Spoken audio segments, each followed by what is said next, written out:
Hello students, आज के इस लेक्चर में हम अपने न्यूमेरिकल्स देखेंगे कि न्यूमेरिकल्स किस तरह से सॉल्व करने हैं। हमारे एग्ज़ाम में न्यूमेरिकल्स वाटर ट्रीटमेंट पे दो न्यूमेरिकल्स मस्ट हैं कि वो आएंगे ही।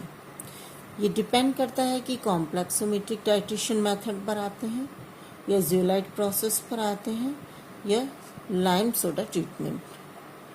लाइम सोडा ट्रीटमेंट पे तो न्यूमेरिकल मस्ट है ही, लेकिन इन दोनों में से भी किसी एक पे न्यूमेरिकल आ सकता है जो कि पूरे 10 मार्क्स का होता है। तो नंबरों के वेटेज के हिसाब से अगर हम देखें तो ये न्यूमेरिकल अगर आप सॉल्व करके आते हो तो उस कंडीशन में आपको बेनिफिट होता है। देखिए, पहले भी मैंने कहीं आपको एक्सप्लेन किया हुआ है, लेकिन आज हम जो न्यूमेरिकल इस पे कर रहे हैं कॉम्प्लेक्सोमेट्रिक टाइट्रेशन पर, वो थोड़ा डिफरेंट है। अभी तक हमने जो पढ़ा है उसके अंदर पढ़ा है कि 1 ग्राम calcium carbonate 1 litre distilled water में डिसॉल्व है। ठीक है, अब हम यहाँ पर कैल्शियम कार्बोनेट का अमाउंट चेंज कर रहे हैं कि पर litre calcium carbonate different amount में डिसॉल्व है। क्वेश्चन है अपना, A standard hard water contains 15 gram of calcium carbonate per liter. 20 ml of this required 25 ml of EDTA solution. 100 ml of sample water required 18 ml of EDTA solution. The sample water after boiling required 12 ml EDTA solution. इन सभी given parameters के according अब हमें calculate करना है temporary hardness of the given sample of water. Unit क्या होनी चाहिए उसकी? पीपीएम में, in terms of ppm, parts पर मिलियन में।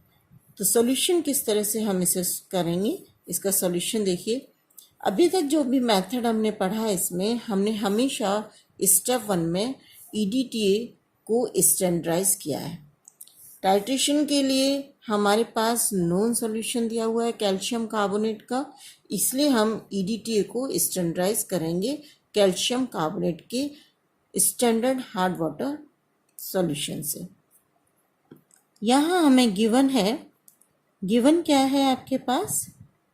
1 लीटर सॉल्यूशन किसका है? ये standard hard water contains 15 gram of calcium carbonate. ठीक है, 15 ग्राम ऑफ कैल्शियम कार्बोनेट है, यहाँ ग्राम में है और 1 लीटर में हमने लिया हुआ है, तो हम कह सकते हैं कि 1 ml standard hard water solution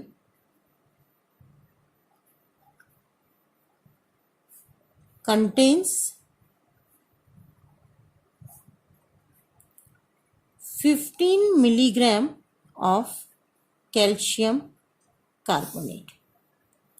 हमें दिया हुआ है कि अगर हम इसके 20 ml लेते हैं तो EDTA हमें कितना रिक्वायर्ड होगा? 25 ml। तो now 25 ml of EDTA,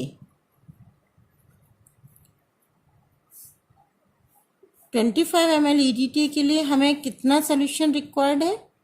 20 ml of standard hard water. 20 ml है तो 20 ml में हम देखें तो कैल्शियम कार्बोनेट कितना होगा? 1 ml स्टैंडर्ड हार्ड वाटर में कितना कैल्शियम कार्बोनेट है? 15 मिलीग्राम। तो 20 ml में कितना होगा? 20 इंटू 15, ये कितना हो जाएगा? Milligram of calcium carbonate. It means 1 ml of EDTA is equals to, calcium carbonate में अगर इसकी देखें तो कितना होगा ये 20 into 15 upon 25 milligrams of calcium carbonate. It means ये कितना हो जाएगा सॉल्व करने पर आपका 12 milligram of calcium carbonate equivalents. ठीक है, यहां पर तो हमने इसको स्टैंडर्डाइज कर लिया है ईडीटीए को। Now step second, step second के अंदर हम क्या करते हैं, calculation for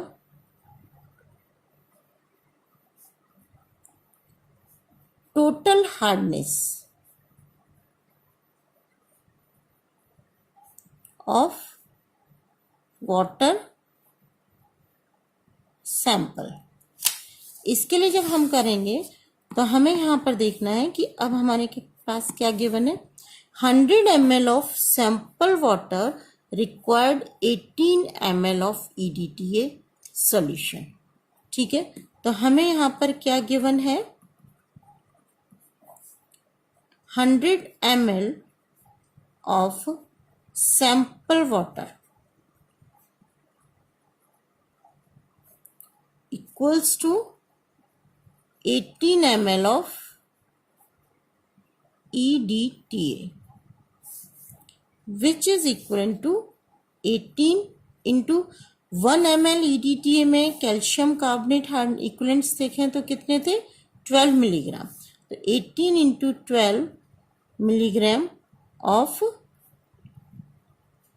calcium carbonate equivalent. ठीक है, हार्डनेस इक्विवेलेंट हार्डनेस के बराबर हो गया, इतना हो गया 100 ml का। हमें यहाँ ppm में कैलकुलेट करना है, इसका मतलब है मिलीग्राम पर लीटर में कैलकुलेट करना है, इसलिए यहाँ तो हमें दिया हुआ है 100 ml में।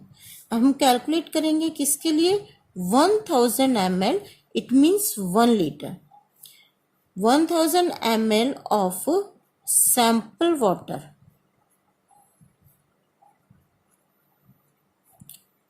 विल कंटेन, कितना होगा, इसकी हार्डनेस कितनी हो जाएगी अब 18 into 12 upon 100 into 1000 milligram of calcium carbonate equivalents, which is equals to, इसे जब हम सॉल्व करते हैं तो ये होता है हमारा 2160 milligram of calcium carbonate equivalents hardness. ये हमारे पास टोटल हार्डनेस आ गई इसकी, तो क्या है ये total hardness. Now step third,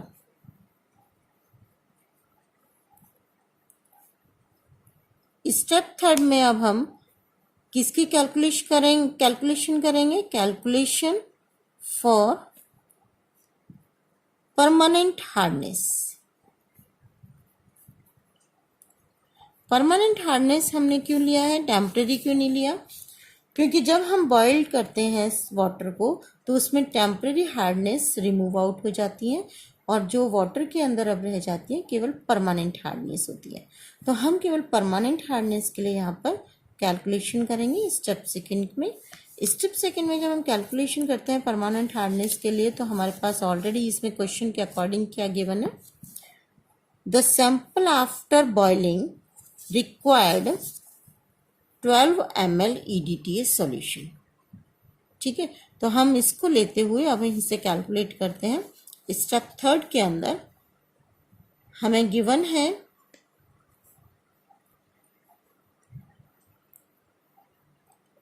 100 ml of boiled water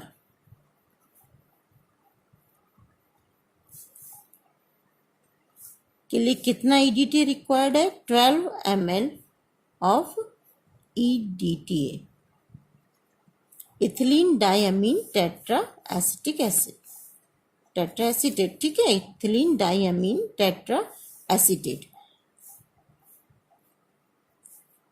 1 ml EDTA का कितना है? 12 मिलीग्राम कैल्शियम कार्बोनेट है, तो 12 ml EDTA में कितना होगा? 12 × 12 milligram of calcium carbonate equivalents, ठीक है। Now 1 litre it means 1000 ml of boiled water will have, आप कुछ भी लिख सकते हैं इसमें, कितना होगा? 12 × 12 × 1000 upon 100 milligram of calcium carbonate. ये कितना हो गया आपका?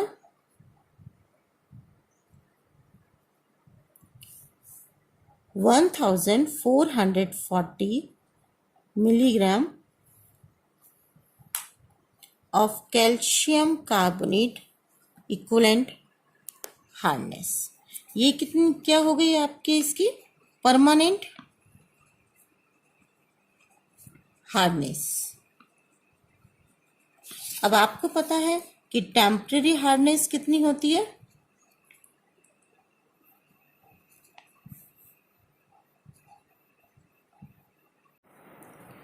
टेम्परेरी हार्डनेस कितनी होती है? Temporary hardness is equals to total hardness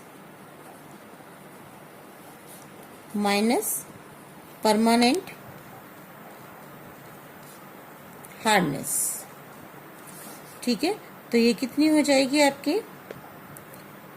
2160 total hardness minus 1440 permanent hardness, which is equals to कितना हो गया ये आपका?